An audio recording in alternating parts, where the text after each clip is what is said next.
সম্মানিত এভরিওয়ান, আসসালামু আলাইকুম রহমতুল্লাহ। এখানে অসাধারণ লষ্টপুষ্ট খাবার, এটা হচ্ছে ফারজানা ফারিনের শ্বশুরবাড়িতে যাবে। বিভিন্ন ধরনের আইটেম আছে। এই আইটেমগুলো কী কী নাম আপনারা কমেন্টে জানাবেন, কেমন হলো জানাবেন।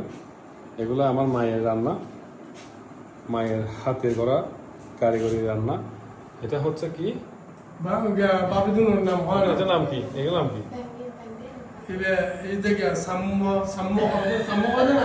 কি নাম? এখানে কিন্তু মজার একটা জাদুর জিনিস আছে। এটা এটা যখন ফারজানার ফারিনের হাজবেন্ড এটা খুলবে, তখন কিন্তু একটা জাদু কাঠি বের হবে এখান থেকে।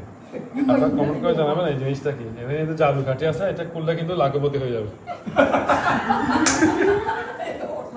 অসংখ্য আইটেম এখানে, মায়ের হাতে আইটেম, সিজার দিয়ে কিন্তু এই জিনিসটি খোলা হবে। আপনারা কমেন্ট করে জানাবেন এই জিনিসটা কি, বারবার দেখানো হচ্ছে, এই জিনিসটা কি কমেন্ট করে জানাবেন। জানাতে পারলে পুরস্কার আছে জাদু কাঠি।